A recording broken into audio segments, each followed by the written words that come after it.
1, 0. All engine running. Liftoff. We have a liftoff.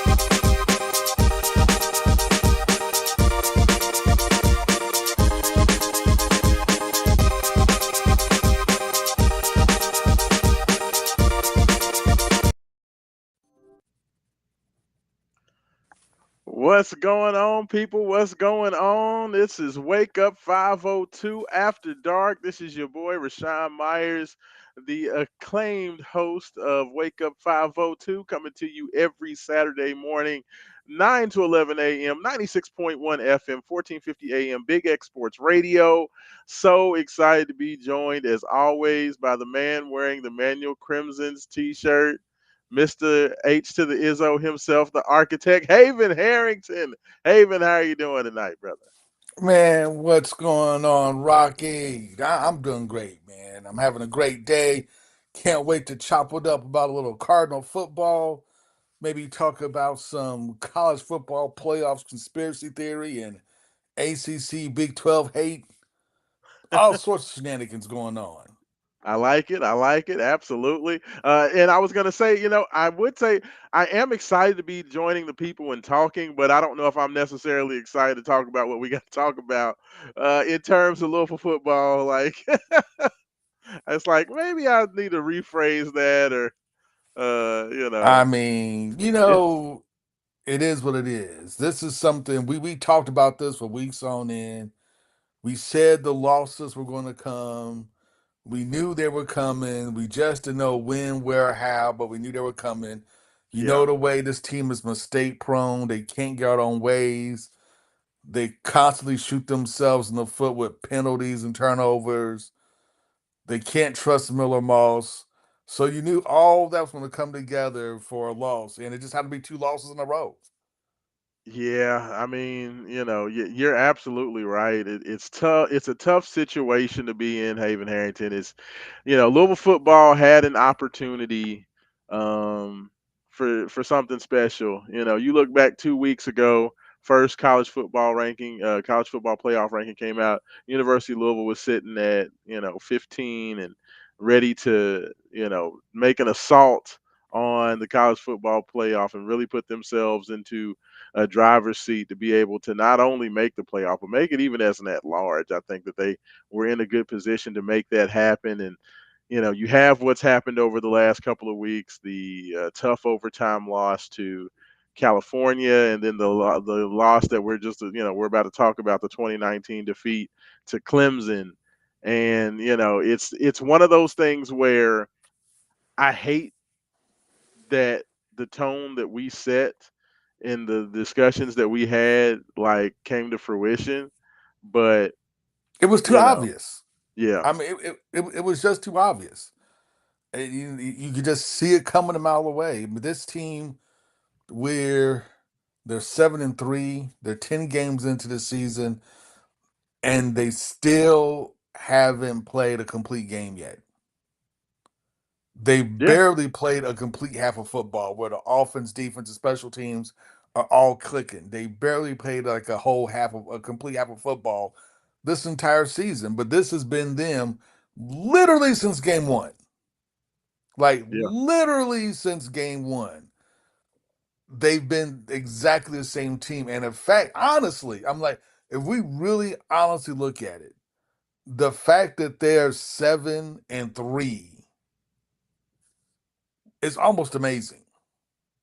yeah, yeah. I mean, it's I don't know. I don't know if it's necessarily amazing just for the simple fact that I feel like this Louisville team is good enough for the stage that they were threatening to be on. Like I feel like this Oh, team, the talent on this team, yeah, they should be undefeated. yeah, There is no doubt in my mind, if you just look at the roster, the talent on this team, they should be an undefeated football team. But yeah, to be an undefeated football team like Indiana, Indiana was down to a bad Penn State, but they hmm, was able to get it together. The quarterback was able to make timely throws. The wide receivers made big super big catches in the clutch to beat Penn State with seconds to go in the game. You know, we just don't have we have those type of playmakers Yes. individually on the Yeah. roster, but we don't have the trigger man. We don't have the quarterback that that could do that. What hurts most of all, And and honestly, and and hey, number two, we're not disciplined enough to do it. We're yeah, just like not disciplined enough. I was gonna say, like, it feels to me like I'm gonna be honest with you. Like, I feel like Louisville had what they needed to be able to win with, with the guys that they had. But the problem is they did not have enough talent to be able to withstand mistakes. Like I think that's literally the issue is that They even had talent to withstand the mistakes. Clemson tried to give us the game like twice within 2 minutes. yeah, They yeah, literally tried to hand us the game. They muffed up, they fumbled the kicker, fumbled a punt, gave us the ball like on the 25-yard line, should be an easy chip shot field goal to win the game with a minute 30 left. All we had to do was run out the clock and yeah. kick a last second field goal. And we couldn't But even do that but because of the mistakes, because of because of penalties, mistakes, back to back silly. penalties, and it's a 50-yard field goal, and we missed it. It's crazy. Like this team is good enough, and that's the thing that I go back and I look at this team. This team is good enough to be undefeated against the schedule that they've played, and they have the talent to be good enough. But the problem is they don't have enough talent because of the limitations of the quarterback position to be able to withstand those mistakes. Like that's the thing where, if you have the right guy at quarterback, you score enough points to where guess what? A dumb personal foul penalty or a fumble that gets returned for a touchdown or whatever, those things, while they suck and it may make a score closer than it should be, you're good enough to get it done because you're going to score in the 40s. Does that make sense? Like Yeah, you can it have makes those perfect mistakes if sense. you're a team, if you can get into the 40s and 50s, but when you're a team that has to live in the 20, like we always hear that conversation of the 24, so many consecutive games of 24 points scored. Well, this Louisville team was literally getting right to the 24 to 28 point barrier. Like they didn't really live outside of that. And when you're right there, it makes it, it puts a premium on playing clean, mistake-free football. And unfortunately, this That's not Louisville us. team has just not done it. If you're going to be a defensive football team, Haven, we've seen it. I mean, this Louisville team is your classic defensive football team, and that's not necessarily what we expected or what we thought how we thought this thing was going to go. But when you're a defensive football team that's going to have a team that has a defense that's good enough to hold a team in the teens or the low Low 20s, 20s. you have to play mistake-free football because big mistakes crush teams that play like that. If you have to play in that 24 to 21 window, and that's how you win games, you can't play making mistakes. And this Louisville team has been mistake prone all year, and they've been flirting with disaster. And unfortunately, um, It's been we've them seen it twice. play out. Yeah, three All their times, honestly, losses, all literally three all times. their losses this season is because they've made catastrophic mistakes that they cannot come back from. The Virginia loss was because two costly turnovers, a fumble by Isaac Brown that gets ran back for a touchdown, a pick six that gets ran back for a touchdown. You give Virginia 14 points, you just can't overcome giving them 14 points, right? The Yeah, Cal loss, same thing. Just couldn't get out of one way. Turnovers. It's like it's on repeat, right? uh, Clemson. We lost to Clemson. Why? Come out to half. We have the ball. We just start driving. If we score, it's a two-score game. No way Clemson's coming back. What do? We fumble the ball. Next play, Clemson scores. Completely different ball game. They got momentum. They got energy. And now we're trying to play from behind. And then we start doing all these stupid penalties, holding penalties, unsportsmanlike conduct penalties, and we don't have a dynamic enough offense hmm to overcome a 10 or 15-yard penalty in a drive. You get a 10 or 15-yard penalty. If Louisville gets a 10 or 15-yard penalty, the drive's over. yeah, yeah, yeah. Literally, the Literally. drive's over. You're just playing a punt.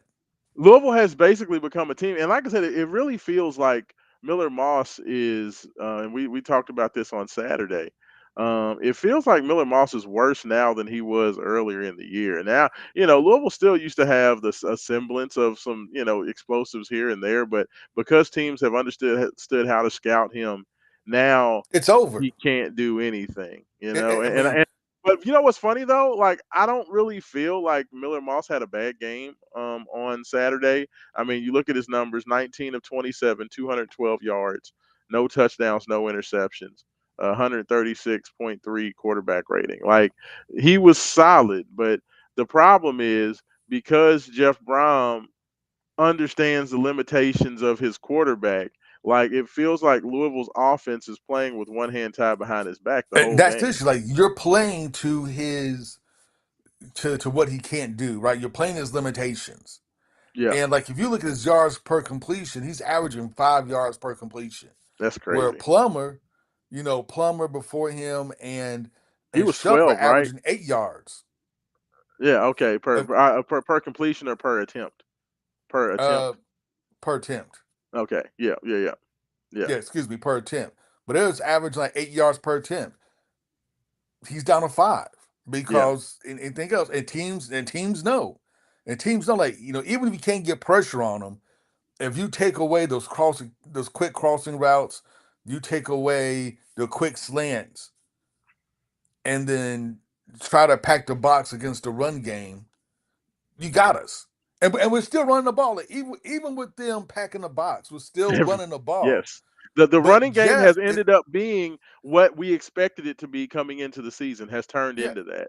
I mean, and Keywan Brown the Jeff, last 2 weeks has been outstanding he's in been a place of beast. Isaac Brown. But Yeah. Jeff is bound and determined to throw the ball. For whatever reason, he's bound and determined to take that round peg and put it in that square hole. He's just determined. He's getting mallets, he's getting hacksaws, he's getting screwdrivers, he's doing everything he can to get that round peg into that square hole. And it's just you can't do it. You just can't do it. Like, it's another game where we have more rushing, more passing attempts than running attempts. This team can't win. We can't win that way. And we're really Yeah. like Kewan Brown is averaging 9 yards a carry, right? Yes. Isaac Brown, missing him is super detrimental to his offense, even with Kewan averaging 9 yards a carry. What we're missing is that explosiveness that Isaac Brown had. And Yeah, that was the Keywan Brown. difference. Yeah, that And that's right the there because difference in the Keywan had the offense. big runs, but the big runs that Keywan had, he gets tackled after 30 yards. Where if Isaac gets that same run, It's a touch at he 60 he yards gets and a he's gone. touchdown instead of Yeah. Louisville having to settle for a field goal because they get down there and the Clemson defense stiffens up. And that's the difference. Like Yeah, Isaac's big play ability was our offense's only big plays. Like if you look at the past couple, if you look at this entire season, all of our plays over 50 yards or more is literally coming from Colin Lacey kick returning the ball, or it's Isaac Brown breaking a big run. or Chris No Bell. pass plays You over know, 50 Chris yards. Chris Bell had those couple of big plays against Miami where he was able to make take a 5 or 10 yard pass and turn it into a long touchdown play. But yeah, it's been But that's it. nothing. Yeah, Outside of that, our most consistent big plays have been Isaac Brown the run game. yeah, yeah, And now that he's hurt, we still have an awesome run game. Averaging 9 yards a carry, 14 to keep on Brown, 9 yards a carry, 14 rushes, over 130 something yards. He's balling at the running back spot. But this team needs that big play and not that steady grind because we just don't have the discipline and the focus to grind it out steadily, consistently. And that's this team's biggest issue.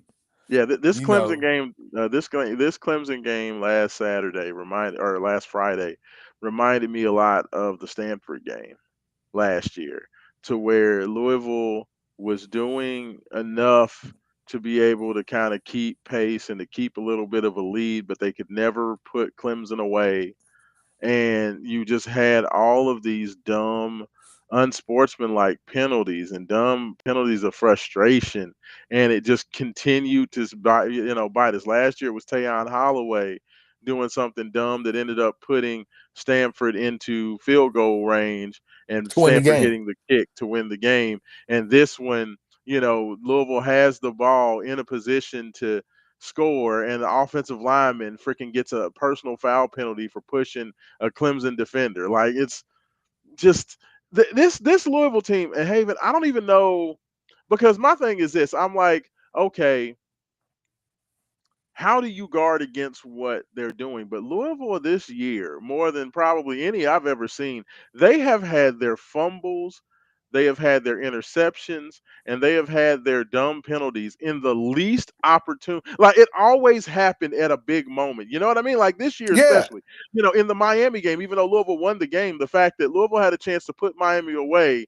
and then Isaac Brown goes out there and fumbles. and they This and they scored the very next play, they and score the next very thing you next know, play it's a against game. Clemson. It's 9-3. Louisville's driving to go up more than two scores going into halftime, getting the ball back after halftime, and you have Duke Watson just get the ball ripped out of his hand, and then Clemson goes back and scores the play right after that. You have a Virginia team that you are you're playing well. Virginia's offense can't get on track, and now you fumble a pitch and they run it back for a touchdown and steal all the momentum. Like against Pittsburgh on the road, you can't figure things out and give a Pittsburgh team that not necessarily been playing well, you give them all the momentum by having, just one of the most head scratchingest interceptions where you just throw it up at the big, most like this Louisville team has had a special ability to hurt themselves in the worst ways possible. And I just don't know how And they're you good at it because they do it quantify. every game. Yes, yes. They do it every They're like, game. okay, wait until the best worst time to do it, and let's do it right then. You know, And then the scratching. Let's get back in the game. Like it's Pittsburgh, we was able to scratch and claw and dominate and get back in the game and win. And that's how you know how good this team can be, because it stretches, they just dominate really good teams. Pittsburgh is a really good team. Virginia is a really good team. Statistically, we dominated Virginia. Dominated Virginia.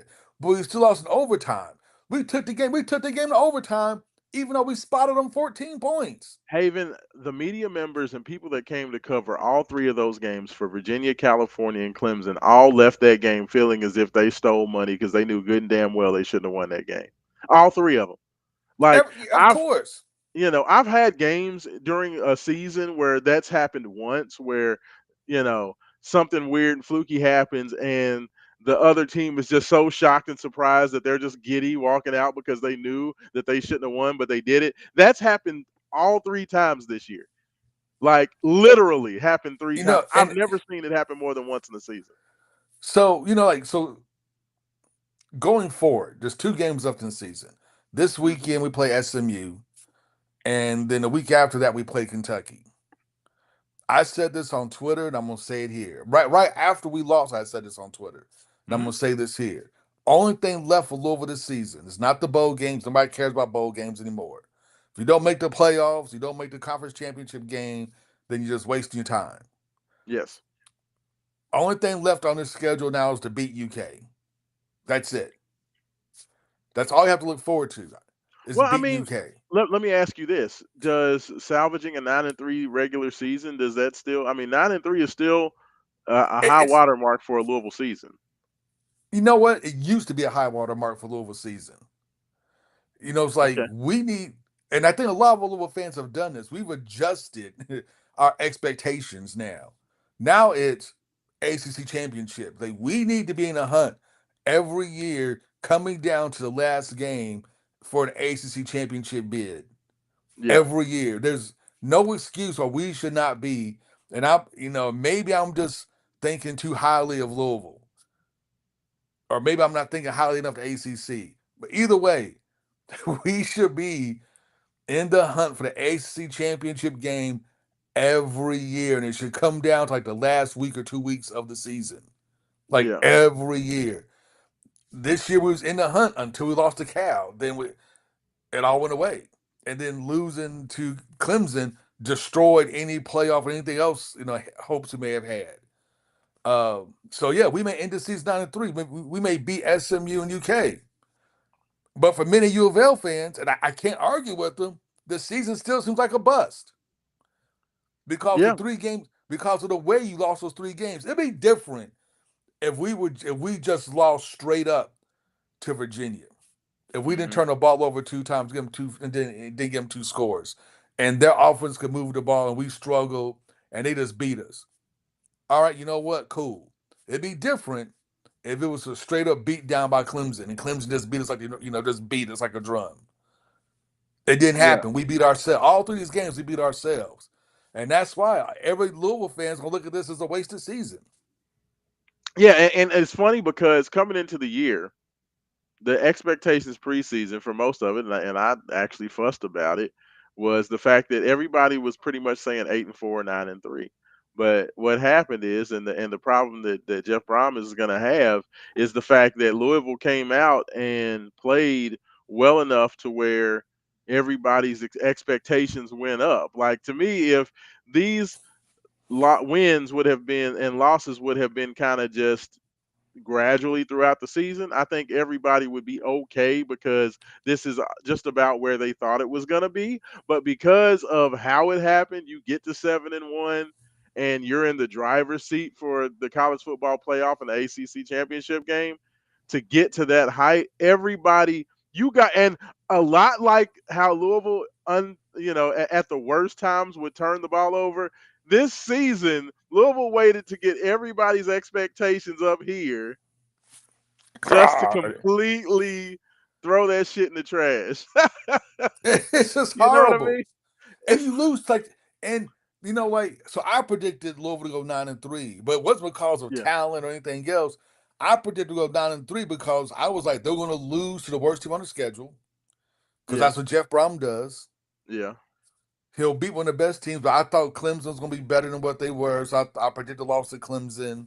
yeah, I think I was like Clemson, Miami, and then throw in who's going to be like the worst team yes, of the ACC. That's who we lose to. I was right yeah, on one account. We lost to Clemson. Well, actually, I was right on 2 accounts. We lost to Clemson. We lost to the one of the worst teams ACC in California, yeah. I like mean, it's just clockwork, it's like wild, man. clockwork. And I think that this is the thing. Like for me, Haven, and you can tell me how you feel on about it. Like I know this term is being thrown around for UK basketball right now. The honeymoon is over Dude, UK's for basketball. Jeff. They're like 5 games in. They already trying to fire Pope. Ready to throw that man out. I know we need to. We're gonna do we're gonna do a basketball pod. Dude, We're gonna do a $22 basketball million pod too. dollars to It's get blown out by ridiculous. Michigan State. But like the honeymoon is over for Jeff Brom. Like this is the thing. I feel like what this season has done. This is year 3 for Jeff Brom, and now that it's effectively, um, like I said, because Louisville had a shot, I don't think this pressure would have been on Brom had Louisville just kind of sporadically had losses throughout the season. But the fact that he flushed an opportunity to go to the college football playoff and get to that back to the ACC championship game because he kind of floundered that away, it feels like that honeymoon time period is over now. Like Well, to me, you know that what? whole, how people always go with the whole "in Jeff I trust" and whatever Coach Yeah. Brom thinks, and we're just gonna ride with it. I don't think that's gonna be true moving forward after this year. I think that that's done now. I think Well, now the decisions that he makes and what he decides to do, every decision that Brom makes for getting this team ready for next year is going to be scrutinized and put under a microscope. like the other problem he's having is one, he's a victim of his own success, right? First season, we didn't expect much. 10-2, ACC championship game, we get blown out by Florida State, Yeah, right? And then we get blown out by USC in the bowl game. Actually, we ended the season on 3 straight losses. and lost Uh, Kentucky. yeah, We lost to Kentucky, then we lost to Florida State, and then we lost to USC. USC, yes. Yeah. Next season, everybody's excited. We're like, okay, the defense is going to be dope. Almost everybody's coming back. We got this new guy named Tyler Shuck. Chris Bell, his junior year, so he should be better. Colin Lacey, this new hyper awesome dude from who Yeah, we set got an everything on Alabama wide fire. receiver, Ja'Cory Brooks, coming Yeah, in. Ja'Cory Brooks from Alabama. Man, we got this. Offense was hitting. Defense was horrible. Yeah, And but well, I but feel once like again, but once that year again, didn't. right? We're right in the hunt. We're right there. You beat California in the season, and people are making arguments that even though we had what, two losses at that point, Hmm. even though we had two losses to two No, super ranked teams, three losses, three, three yeah, we had losses. three losses, but all the ranked teams all by less than a touchdown. People was making an argument that we should Yeah. still be in the playoff hunt regardless. Hmm. Regardless, like we should jump Miami, and they Yeah. beat us because of our schedule. And then we lose to California and we lost everything. This is But see, but to Jeff's me, second year in a row but of that pissing to away me, a Haven. season.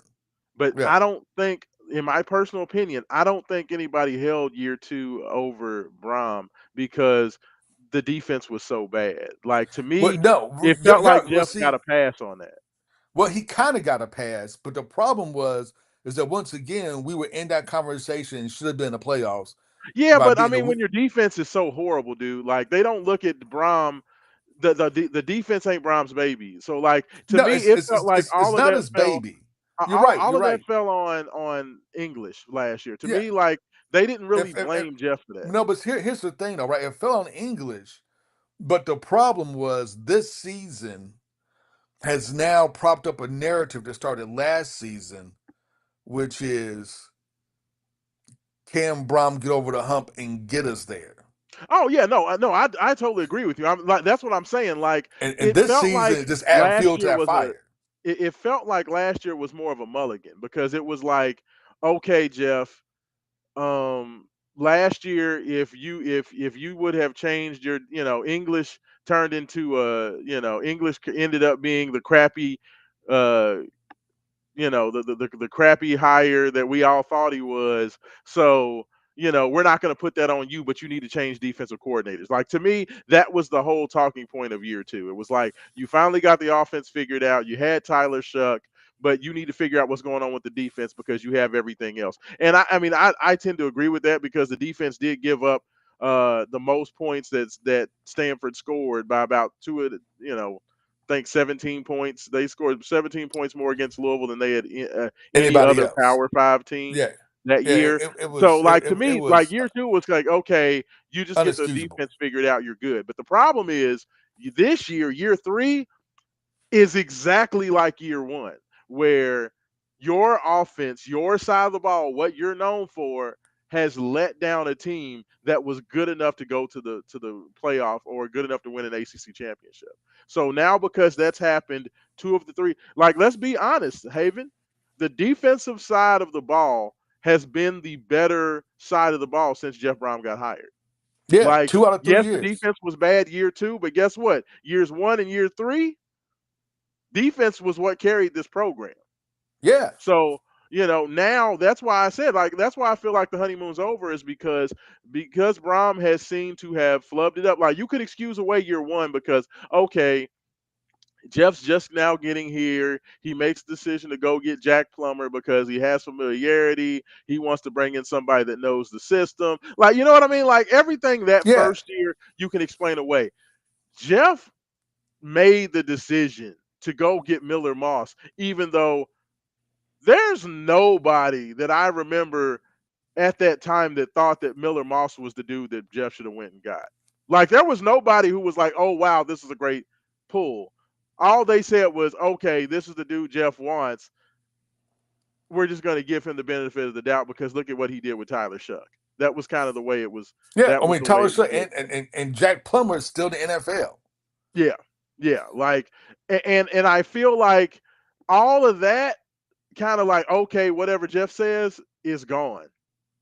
Like moving forward, he's going to have to move differently. This offseason, Jeff Brom is going to have to look at himself and see what he's not doing correctly. Like the things that people are tired of. They're tired of looking at reclamation projects at the quarterback position. They are tired of that. They want a star.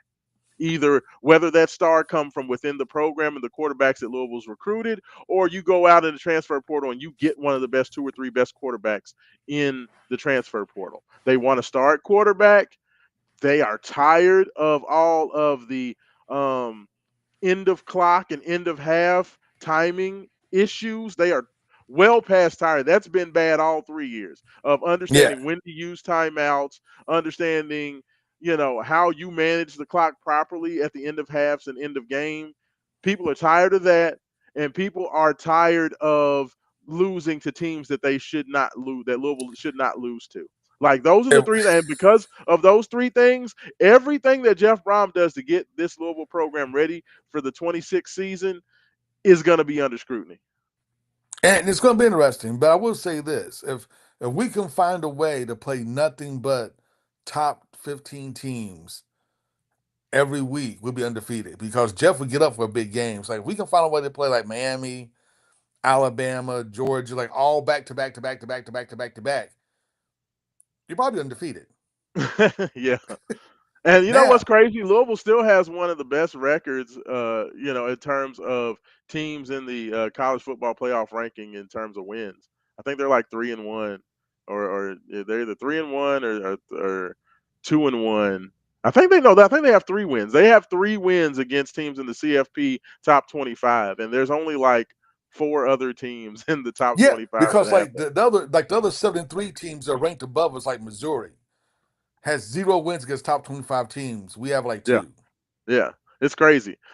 so, so I mean, Louisville definitely did the work they needed to get there, but I don't think that anybody is gonna like Jeff's honeymoon of just okay, we love the Browns and Jeff's awesome and we're so happy. Like we're still happy that he's the coach and we still think he's the right guy for the job, but now you need to it feels like Jeff has just been allowed to do whatever he wanted to do up to this point.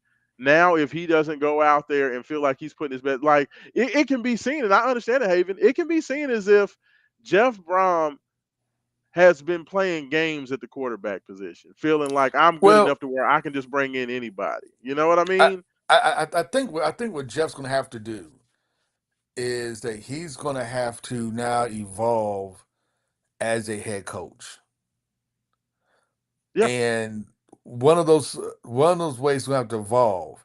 So one of his, like to me, one of his best traits is also one of his worst traits, and that's his loyalty. yeah, And he's going to have to learn. Yes, you need to be loyal to your starting quarterback, your coaching staff, and things of that nature. But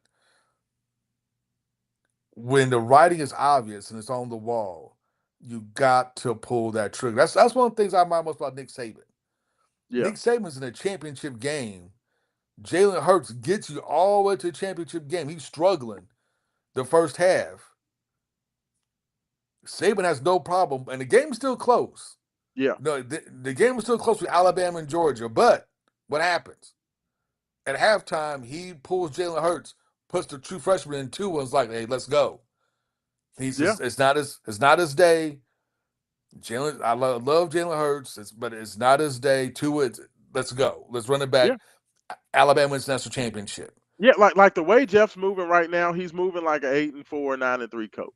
It's like Yeah, when are you gonna start moving like a championship coach? When are you gonna yeah. be able to learn what you need to do to take that next step? Because at some point you have to recognize that let's be honest, a lot of the problem, like you said, you're a victim of your own success. You're good enough to get there, but there are certain things about the way you handle things and the way you do things that aren't good enough.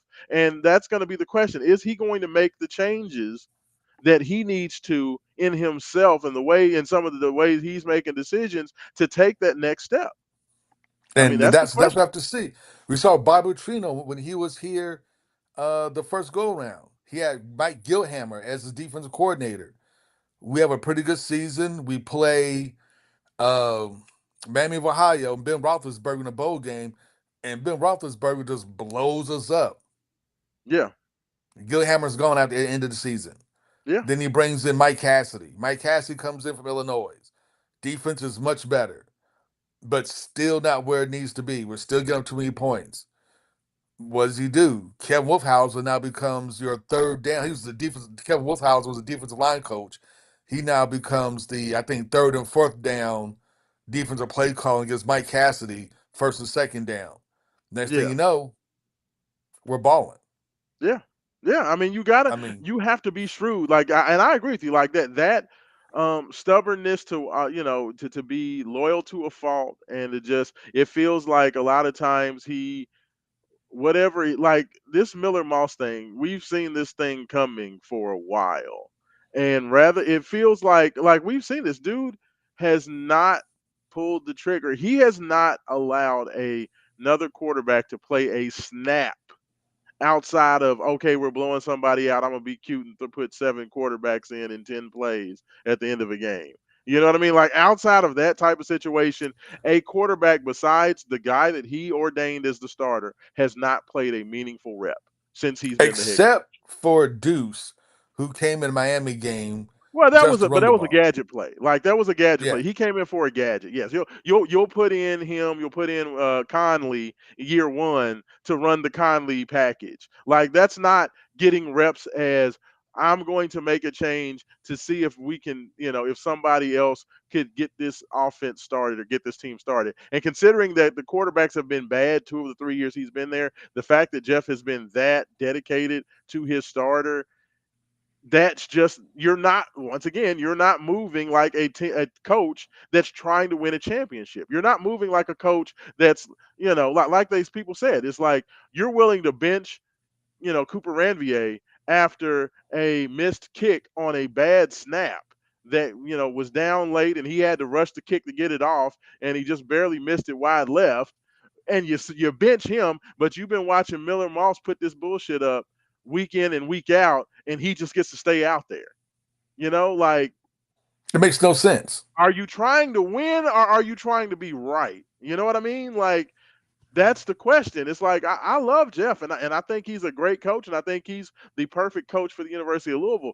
But at the same time, you can make mistakes and you can make the wrong call. But to just be so stubborn to believe that, I know that this guy's right. I will still say in year one with Jack Plummer, the fact that Louisville never even attempted to try to get anybody else out there to see what they could do to help that team or give guys a drive like they used to do with Brian Brown back when Petrino was here to get that backup ready just in case you needed him.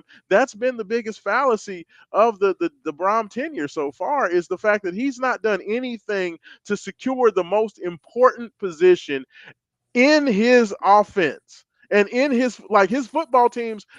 As long as he's been a coach, Haven, has been decided and determined by how good that quarterback position is. And the fact Well, that he's been and this what's weird, stubborn is crazy. is like he's been recruiting quarterbacks at a high level to come here, Yeah, yeah. but they never get a chance to play. No. It's like they're saying like Louisville. I think Louisville fans could take the 9-3 record, being close to being in the playoffs, being close to playing for AC championship, if you had maybe switched out and put Deuce Adams in, and you knew he was the first time starting, he was going to struggle for a little bit. He's going to throw some interceptions until he gets better, but it's going to take time. And if people Yeah, can see that progression, he's getting better game in, game out. We would have been okay with a 9-3 record with yeah. that. Absolutely. I agree with you. I But mean, it's like, look at Bobby Petrino. Lamar's freshman year. They had what, 3 quarterbacks play that year. They had Lamar play some games. They had what's his Was name? Will Reggie Stein? Bonifant No, and Will Stein.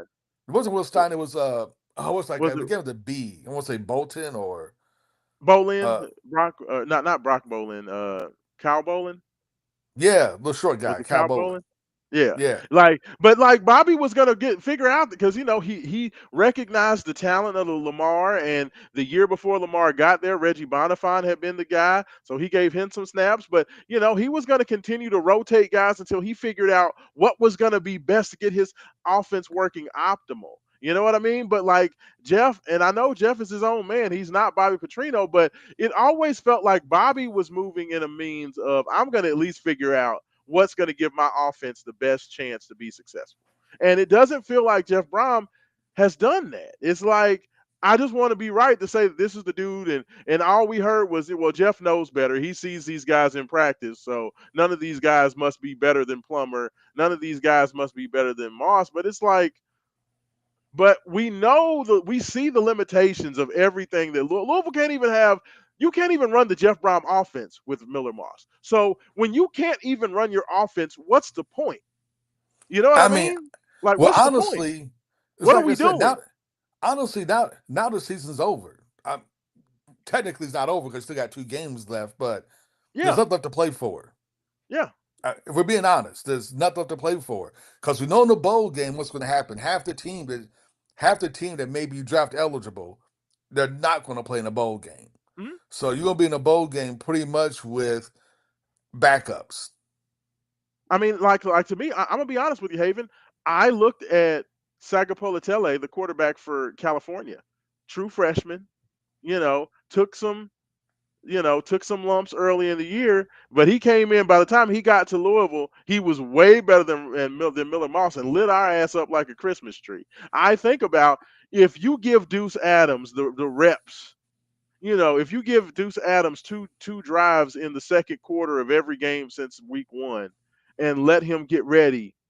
Like, does at some point Deuce take over for Miller, and Louisville doesn't have these couple of games where if you have a quarterback that has confidence and a guy who has an arm and has some athleticism, is that the difference in, you know, 14 points? Teams have to, maybe teams have to scheme for a quarterback that can use his legs. So guess what? Now you don't have that safety over the top. That safety's in the box. So now Chris Bell doesn't have that safety coverage over the top, and you can throw the ball down the field and get it to him. You know what I mean? Like stuff like that. Like It if makes you it makes take a big that, difference. it makes a huge difference. Like so, And it just I feel like my frustration with Coach Brom is the way that a lot of people are going to feel about how these things are going. It's just that well, you know, now's the time to make that change. There's yeah. literally the only thing left to play for is UK game. Now's the time to make. If we're gonna make a change of quarterback, now's the time to do it. SMU's a good team. They're 7-3. They beat Kentucky. All their losses have been really close. They haven't really been blown out. SMU is a very, very good team. They beat And it's Miami. going to be nip and tuck. It's going to be a battle. But you know what? Win or lose, it doesn't matter. I agree. I It, mean, and at this point, don't we need to see if Deuce Adams is going to be good enough to be the quarterback next year? You get 2 opportunities, possibly three if you count the bowl game. You get 3 opportunities to see this kid to see if he's going to be good enough to be your starter next year. I don't know why you wouldn't want to use that time to figure out what you have. And I yeah. know there's been have you seen anything on the? I know we talked about the possibility. There's been rumors. You know what? I checked my emails to see if I got any injury reports from Rocco or anybody, and I haven't. I would check right now. Once again, my trusty Yeah, phone here. because there have been what we're talking about is that there have been some rumors that there's a possibility that Miller Moss may end up on the injury report. Looks like from apparently what's the conversation is Louisville will be with well this is wonderful. Louisville's will be without running backs Isaac Brown and Keywan Brown, as well as linebacker Antonio Watts this Saturday versus SMU. So there we go. Oh, That's well, that's the case. Then we lost. yeah, that's that's not ideal. Let's just say that's not the ideal update that we were looking for. There was some conversation about the possibility of Miller Moss being on there, but I do not see that information. So Well, uh, now if Keywan's not going to play, I don't see how we win the game because he is our all he has been our offense the past 2 weeks. Yeah, I mean, he's been playing. I mean, this is a game where now it's up to Duke. Duke's now gonna be the guy. He's gonna have to step up. Let's see, listed as out: Isaac Brown, Antonio Watts, Keywan Brown, Travis Egan, Jamaris Wilder, Trent Carter, Shemai Gates. The guys who've been out pretty much all year. Um, Questionable. Miller Moss is listed as questionable on here. They didn't put that in there. So Moss is listed as questionable, and probable are TJ Quinn and Jacob Stewart. So Moss is questionable. So I mean, looks like Moss may not be playing anyway. So Honestly, with so here's the thing: without your leading running backs, and we're being completely honest, so far, even though Duke has been back what almost 3 games now, yeah, Keywan's outplayed him every game like hands down. It's not even close. yeah. And without Keywan, literally you may have to play Duke just because Duke can actually run the ball. I mean, yeah, And like the read option game. Could we see a Steve Slayton, Pat White be born with yeah, Duke Watson and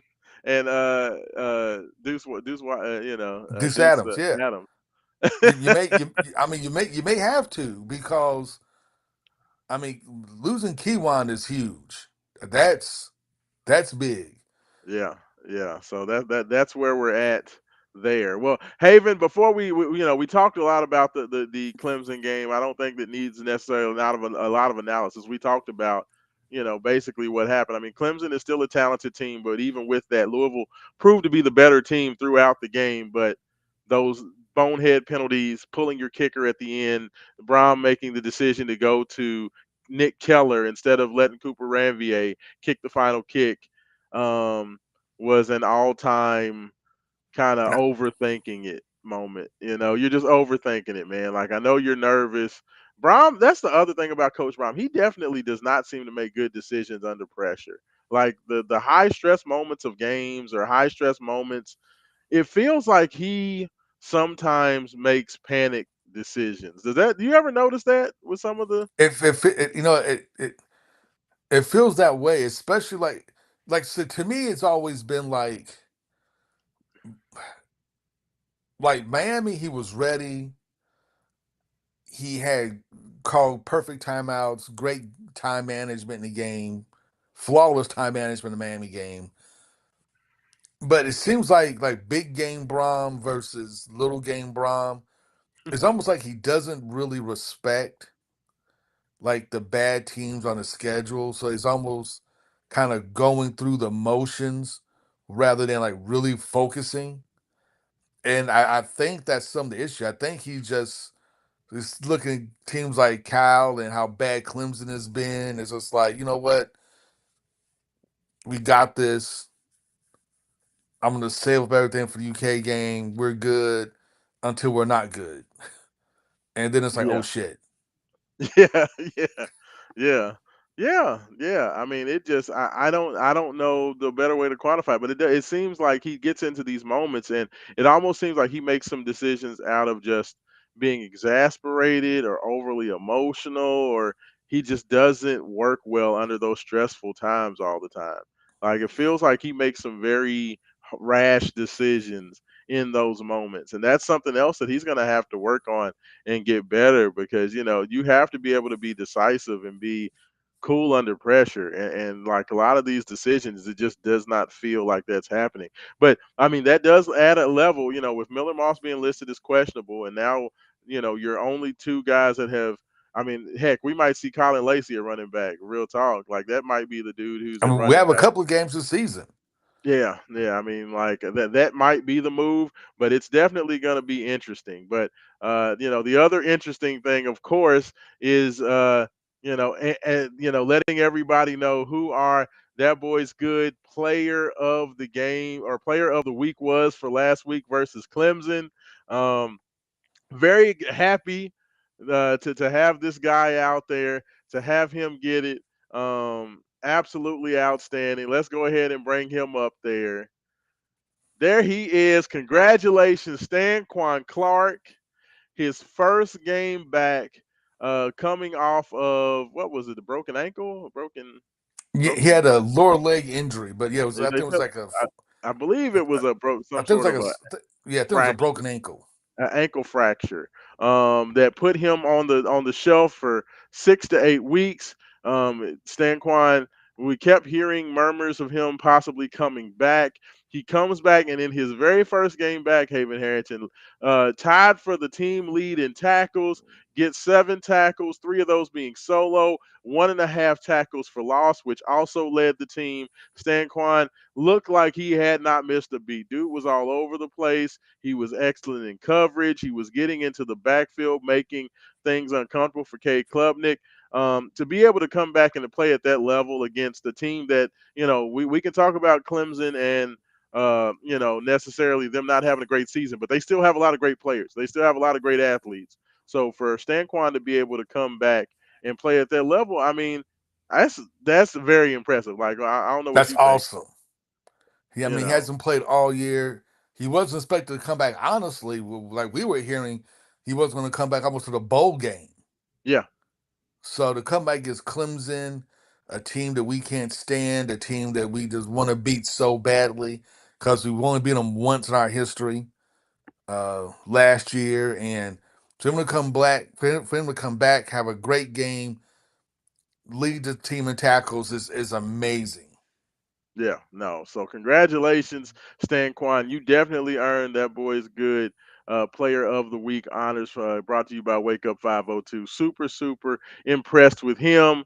I give this team all the credit in the world, Haven, because this has not been a team that has done things for lack of effort. It feels like the fact that Duke Watson, fighting the high ankle sprain issues and coming back and just continuing to be a part of things, and continuing to fight to get back out there. As Roman Kelly is now joining us as well.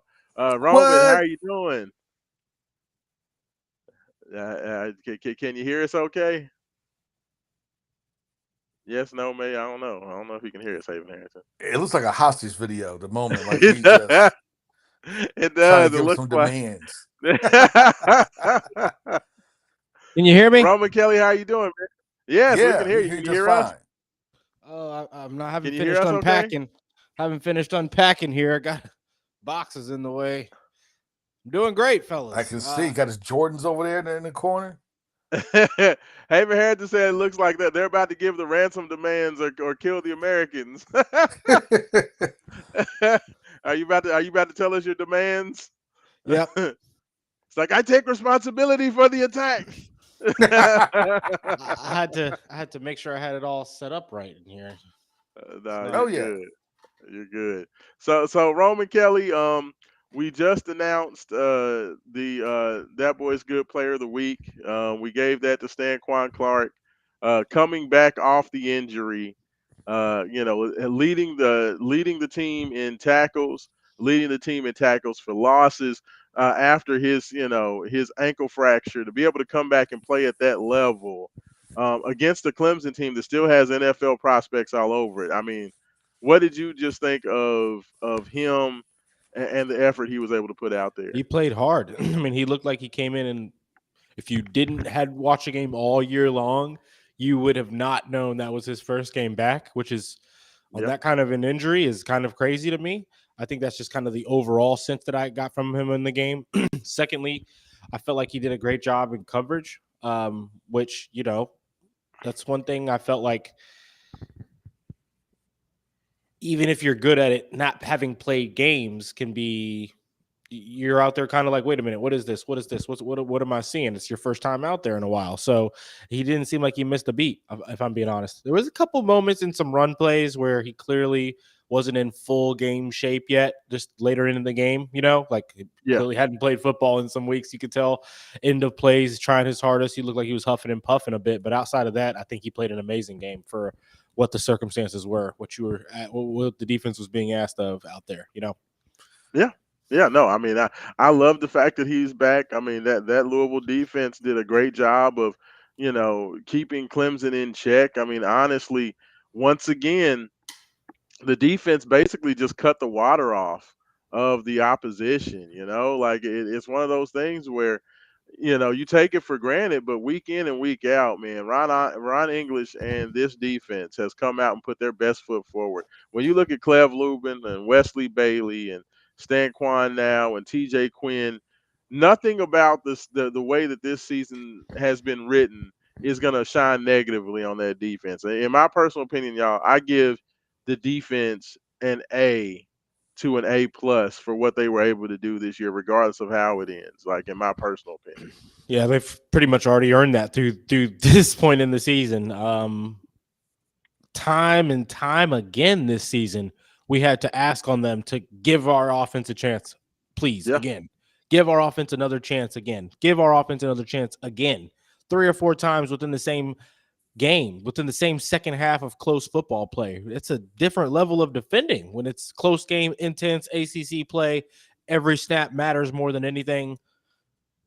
All year long, they didn't waver in their consistency. The secondary had its moments, right? But Hmm. that's what comes going up against some of the quarterbacks and wide receivers that we went up against this season. And it's not anything that you never saw a consistent negative with the secondary. I felt like we Yeah. weren't consistently susceptible to those big plays. Within a couple of games, they had players that had their moments, but outside of that, I felt like every level of the defense did a great job. Um, Louisville hasn't given up anything big over the top that I can remember since Pittsburgh. Since Blue and Hicks another hit thing, Louisville down the field, they haven't really given up anything over the top. and we've done everyone's talked about the special teams all year and how great they've done. Let's talk about the defensive side of the special teams all year long. Granted, we haven't seen the blocked field goals like we saw last year at the same rate, but in we have. Can you guys name one long kick return we've seen? One long punt return. I think No. Nope. one player in one of those first 3 games we let up like a 30-yard return or something like that off of a Right. pretty good punt. I think I want to say it was the EKU game or maybe the Bowling Green game. I think actually it might have been some one player had a good return. I think in the Bowling Green game if I went back and looked, but Yeah.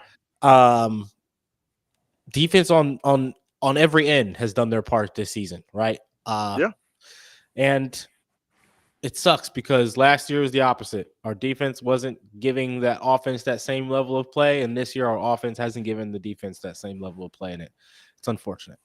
Yeah. And let me ask you, and me and Haven were discussing this, like, and I want to get your opinion on it. It feels like to me, and for Jeff Brom, it feels like that honeymoon period with Jeff is over. And considering the fact that 2 of the 3 years it's been Brom's side of the ball that's kind of dropped the ball and kind of kept Louisville from hitting those ultimate goals of getting to and winning an ACC championship, and this year being able to get to the college football playoff. It felt like year 2, it was a bit of a mulligan. Everybody looked at that as more as Ron English's fault because the defense was so bad. So I don't really feel like people put that on Jeff's shoulders. But for this year to play out almost exactly like year 1, where it's the quarterback position that's holding you back, and once again you're refusing to make any changes at the quarterback position. To me, everybody's going to really scrutinize everything that Coach Brom does this offseason to get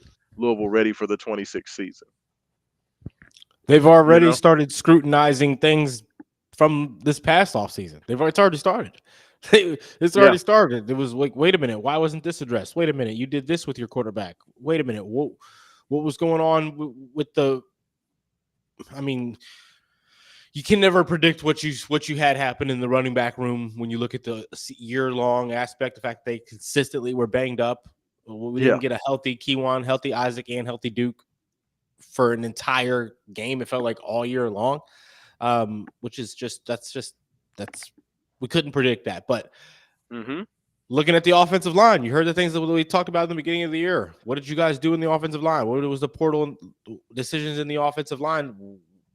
Were they the right ones, right? So I think everything is going to be now under a microscope going forward with each decision Braun makes off the field as well. Yeah, no, I do. I think that this is going to be a huge year, and now we get the injury report, Roman, and I know we were chatting about this a little bit on text. Miller Moss is officially listed as questionable on the first injury report, but they did also make the announcements that both Isaac Brown and Keywan Brown will miss the Yeah. game. They are both ruled out, so they are not there. Me and Haven talked about it. Like, does this, this feels like you may not be able to have Miller Moss in there just because you might need Deuce's legs now that your two explosive running backs are gone. You might need to do a little bit something more at the quarterback position. What do you think about that?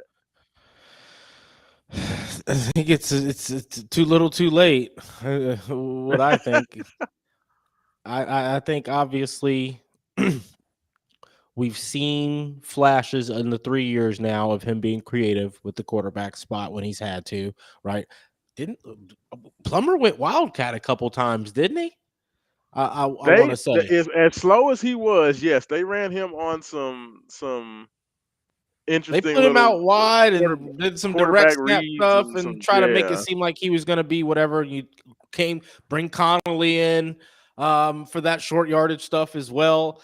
I guess you didn't really get all that creative with Tyler because you had the thrower there, but you got creative in your pass attack. You got to creative with your downfield shots and your actually your plays that required the quarterback's arm and stuff. So this year you've seen some moments. You saw Duke. I'm sorry, Deuce. Deuce in that EKU game or whichever one, Bowling Green, whichever game it was. You saw him beat his man out to the edge on the one run. You saw him Yeah, come in the and you saw Miami him pick game. up the short yardage against Miami. Yeah. You saw him pick up the short yardage against Miami. He had another play, which he came in. I can't remember. Was it BC or Virginia Tech or somewhere he came in? He didn't get the short yard run. I thought he faked the pitch well and then just didn't make a good cut after that, let the defender get a hand on him and then lost all his momentum.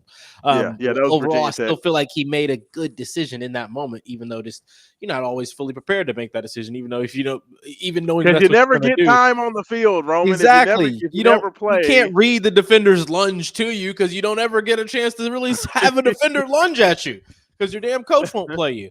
But I think you've seen him have the ability to get creative in that spot. You saw direct snaps as well. Look at the direct snaps we saw against us this year, where you can't tell where the ball is going. Virginia, Chandler standing shoulder to shoulder with add that to your playbook, Brom. There's all kinds of different things you can do now and get creative if you had your quarterback. When you saw him, like, wait a minute, there's moments where I can't rely on him every single time. There's a series in which he's going to make a mistake. Like, well, let's make it to where all the weight isn't on his shoulders. And I get the run game and the offensive line negated your ability to do that as much as you wanted to in the beginning of the season. But then the offensive line shifted. Then you started getting consistent play from Keywan Brown, from Isaac Brown before the consistent play from Keywan started. yeah. And you still never went back to that stuff with like you'd had in that first quarter and a half against Miami. And I just don't understand that. You knew what Miller was at that point. You knew you've already had it happen. It costed you against Virginia. Throws in every game. We should have had a pick against Miami. Like there's been throws in each and every game now. That's just I felt like why not get creative? But I get playoff hopes on the line. You're in a position now where you can do something special because what the ACC is looking like it may do, and then it started to really do what you thought it may do, and you didn't Fell apart. You didn't consistently give yourself your team the best chance to win because you kept him out there and with the weight on his shoulders, and that was too much for him. It does suck, fellas, because it just felt like, that's why I said, when I listen to Mike Rutherford and I listen to Steve Rummage and I listen to some of these guys who really love football and they were talking about how even when Louisville was still 6-1, 7-1, how they were just so nervous for these games. And I told you all, it's like it really never made me nervous because I knew at some point that Miller was going to cost us a game, whether it was going to be at SMU, whether it was going to be a game before that. At some point, when you have a quarterback that is as limited as he is, and Louisville's had so consistently made errors, dudes throwing interceptions every game, we're fumbling at some point that luck is going to run out. And unfortunately, it has bit Louisville in the butt the last 2 weeks. So it's like it didn't make me nervous. It's unfortunate because I don't know if you all agree with this, but it felt like Louisville could have prevented this from happening if they were a little bit more, if they would have prepared some of these other guys. There's a possibility that it didn't have to turn out like this, in my personal opinion. Like I Don't know if you agree with that. Maybe you all think that Miller was just the best option, and you think that Brown just put Louisville in the best position to win. I don't necessarily agree with that. I didn't No. subscribe to that year one, and I don't subscribe to it in year three either. Once the offensive line shifted its play and improved with the way Yeah. that the defense is played and knowing you can kind of rely on your defense a bit, you should have started getting deep in the Braun playbook, started getting as creative as possible. We should have been the trickiest trick play team in college football when you saw that Miller. But I'm accounting the injuries. I'm accounting the injuries, though. I'm accounting that you only had Isaac when he was doing his thing. You only had Keywan when he was doing his thing. So you couldn't really abuse it. Granted, Keywan had 14 carries in the Cal game, right? And didn't get any more in the second half. Like, what's that about? There's had its moments where you could have ran the ball more within those games, but I still think not having that true 1-2 punch like you truly want, even though Keywan was healthy for a couple of the Isaac games, I don't think he was 100%. I feel like they've all three been banged up all year long. I feel like when you saw Miller show those flashes early on and you saw you get your best win when it didn't rely on him the most, you're having plays that get your receivers open in short yardage situations after the catch and not just slants, not trying to run screens, not doing the basic short passing stuff. You started getting creative short passing stuff with that extra blocker. The delayed tight end stuff started. Like the Miami game was perfect, and he didn't go back into that, Raashaan. He knew this was possible. You said you weren't nervous because you knew. I knew before we played a game. No one liked it. They were like, you got to trust Jeff more, Roman. Look what he did with Tyler. Look what he did with Jack. Look what Miller did against LSU. And I'm like, yeah, Miller's gonna win us some games.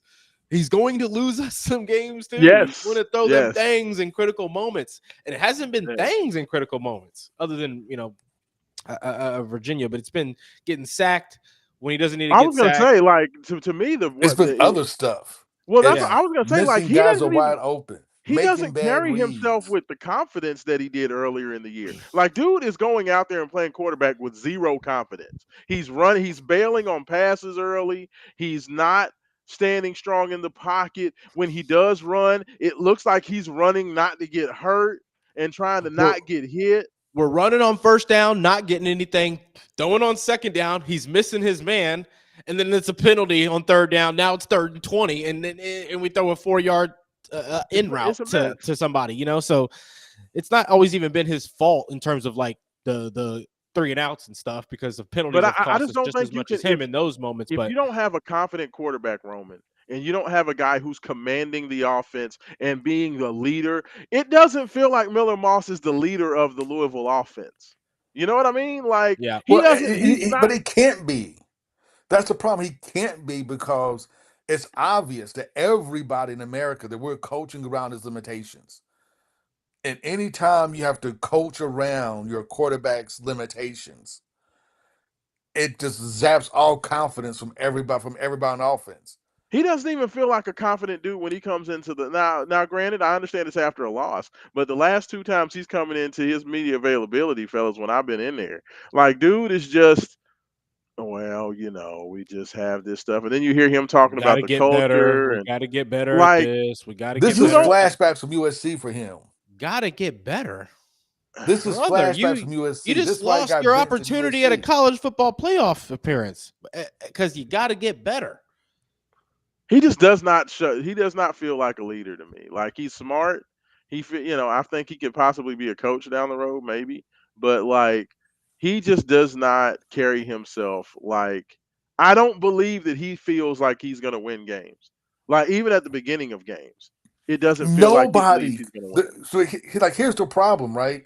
Nobody on that team, coaching staff and all, thinks that with 3 minutes to go in the game, you got 80 yards to go. Nobody thinks Miller Moss is the guy to do that. Miller doesn't even think Miller's the guy to do that, though. Like, I need Miller Moss to believe he can do it. Miller's mad he's in the situation. Like, he knows he can't do it. When he's crying at the end of the Miami game because he wins, I don't want to see you crying after a win. Like, dude, you're supposed to be like, yeah, that's what I do. You know what I mean? That's not what he does. That's the thing. Like, that's not what he does. And how, if you're Jeff Brom, how do you not know that this is who this dude is before you get here? How much research, how much film did you watch? How much did you vet this guy, or did you just give He him the watched the job? Holiday Bowl when he lit us up for 7 That's touchdowns, what I'm saying. That's what and it that feels was like. enough. That's Yep. what it feels like, Haven. I don't feel like he did any homework on this hire. It feels like the same job that the background that what's his name the AD did before he hired Kenny Payne. I don't feel like you did any research or had any conversations with Kenny Payne. I feel like you just gave him the job because everybody said he was the dude that should get the job. You know what I mean? Like, I feel like I that's what Jeff mean, Brom did with Miller I Moss. mean, in Jeff's Did defense, you Jeff do thought any research on I Miller could Moss? change him. Jeff thought I could change him. I could I change can him. work with this. Lane You can't. Kiffin can't do it, but I can because I'm Haven, you can't motherfucking turn a Jeff hoe into Brom. a housewife. But more importantly, what are these guys going to do against SMU? I was gonna ask, well, yeah, what do you all want to see? That'd be the last thing there, because I know we've been rolling for a minute. What do you all want to see? So we're watching it. SMU. I mean, I guess we have to. I'm just kidding. I'll be watching it, but I guess we have to. something different, Raashaan. I hate to give you the vague, lame, basic answer, but something different, especially if the defense is still playing with that same intensity. Because I'm not going to sit here and say that I expect. Okay, I mean, like I expect it. I'm not predicting every player to be playing with 100% intensity like we've seen up until now. You know, Yeah. Those players know what it is. They know what they're playing for now. They know that it's a bowl game only, and it's not going to be one and a miable one. And if you're a certain level type of player, you're not playing again. We know there's probably a couple guys who probably aren't playing again anyway, and that's what's tough because Jeff, you put them in this spot. You can only blame yourself. With that being said, I want to see some young guys get a couple of snaps. You know, I want to see some creative stuff. The end around took Lacey back to the receiver, and then back to Miller to go back to Lacey on the pass. I loved it. Let me see it every series. Let me see something like that every series. Not literally, but like, get a direct snap. Unfortunately, against Clemson, Louisville's only real explosive plays came off trick plays. Really and truthfully. Like Colin when they Lacey got threw a explosive touchdown. passing plays, yeah, I mean that's when their big plays happen, is when we ran trick plays. We couldn't just line up and just run good offense and get any chunk yardage at all against Clemson. Yeah. Like, I mean, so Haven, what do you want to see? Honestly, I don't know, man. That with Keywan out, because he was literally like most of your offense. He was like the most steadiest thing you had on offense. And without Keywan, I don't think Duke has it. I mean, I don't think he's just not that dude. Honestly, I want to see a change of quarterback. I want to see them using Miller Moss as being questionable as a way to kind of pull him at halftime and put somebody else in and play for the now. Just play for the future. That's what I think. Like I That's said before, if probably you lose the case. game, it doesn't matter. Like if you win the Yeah. game, if you lose the game, it doesn't matter. Only thing that matters is that you beat UK But next week. Jeff, here's the thing though. Jeff knows he has the most wins in the ACC since he's joined, and he doesn't want to let that up. So he's gonna go. He's gonna go out there and try to win this game with everything he's got. That to me thinks Miller is gonna definitely be out there until he absolutely can't be. Well, this is the thing. If Miller is if he's actually hurt, because I heard you say that you're gonna use that as an excuse, Haven. So you're trying to say Miller's not hurt, but they're just putting him on the report. But His I would pride's say hurt. this. Good. Yes. But like I will say this, if Miller truly is questionable and he's dealing with whatever he's dealing with from the last game, that means that either Allen or Deuce Adams has been taking snaps, the first team snaps. So I if pray it it's is not Deuce Allen. Adams, then maybe Brom is getting a game plan together based around Duke's strengths and weaknesses. And trying to accentuate what he does and what he likes to do. So maybe this is an opportunity for Brom to do some different things. And We've all this is the seen this thing. story, Raashaan. We've You know, seen it. The bad SMU quarterback, the season that doesn't really matter. You bring in the electric backup, and all of a sudden he looks better than the starter did all year long. It's happening at Pitt right now. Yeah. But Pitt No. did that in the middle of the year against us. It's when Pitt put Yeah. the freshman in and was It like, took let's one ride. loss. It took Eli Holstein to screw up one game, and he was sitting on the bench. And we got Miller Moss out here looking like Keystone Cops week after week, and just letting him just languish out there. But I mean, for me, that's going to be what I'm interested in. I'm interested in two things, or three things actually. I'm interested in, let's see Deuce Adams go out there and just run out with the first team offense. That would get me super excited. Number two, I'm going to be interested to see what Duke Watson can do at running back with those other guys down. Now it's all on Duke to see what he can do. And three, every time Louisville goes into the state of Texas during a regular season game, they get their asses kicked in the state of Texas. We never win in the state of Texas.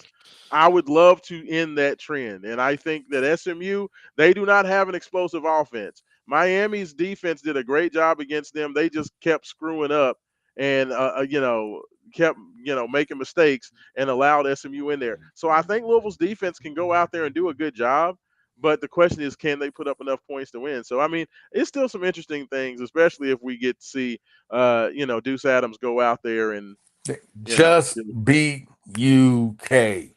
that Haven's on that just beat UK, Roman. That's all he wants to talk I know about. he is. It's all he's worried about. That's all that's left. I Beat agree, though. UK. You But it is can't the only lose thing you to have Kentucky. technically to achieve, in my opinion. That's worth You something the cannot lose fans to care Kentucky, about. bro. But you could also achieve a lot of fans' excitement, getting that excitement back if you go out there, do the creative things we know you're capable of doing, make the team exciting in their offensive play like you have lacked all year long. But Roman, here's a problem with that, right? If you roll out Deuce Adams and he just balls out of control, throws for 350 yards and 3 touchdowns and a pick, and Louisville wins, everybody's gonna question Jeff Brown from here on out by why do you put him in earlier in the season when it was obvious Miller Moss couldn't do it. Hey Roman, what And would you do if Deuce comes If out Deuce there is, and throws for 250 and runs for like 100? and like 3 incompletions. Yeah. people would That be would mad at Jeff. that I would mean, make it worse. That would make it worse if you he'll make it a lot worse. and we go out there and beat them by 21 like that. Yeah, that Just beat him. Oh gosh, like this dude It'd looks be a like lot young Michael worse. Vick out there. You know what I mean? Like, I would oh, I would say, Josh, whatever number you go get that contract and put it in the paper shredder. it's so funny because they were talking so much about we got to hurry up and re-sign Jeff because Penn State's knocking, Florida State's knocking, all these teams, Florida's knocking, and these two losses we ain't heard nothing about. I feels like Jeff's agent has lost all his negotiating power.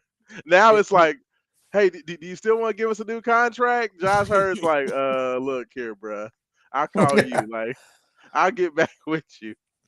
Let me Like, see what we can do. yeah, yeah. One more win, and it feels like Jeff could have got a new huge extension, and he loses to California. Like that California loss just changed everything, man. And the listeners, don't get me wrong. I believe he still deserves an extension, but if you're about to make him a top 3 paid quarterback, I don't know about that now. Yeah. Oh, you better believe. Hey, those numbers have changed, brother. Like, I feels like we were about to get Jeff into that 8-9 million per. Now it might be like 7.5. Like, you know what I mean? Like, it feels like he probably lost that. Each one of them losses probably cost him $1 million per season. Honestly. Hey, you know what? You can add it back with incentives. Yeah, that's what I think. Give it back. Yeah, we'll give it back to him with incentives. absolutely. Speaking of which, big up to Virginia Tech for hiring James Franklin. Big hire for the ACC, James Franklin.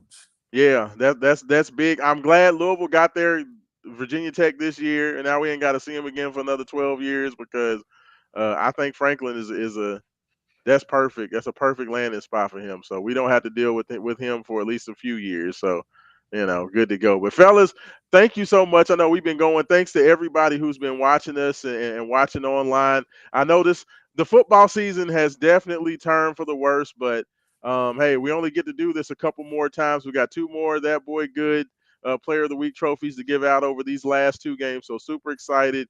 For those upcoming. Roman Kelly, I appreciate you. I know you've been running around, so thank you for joining us.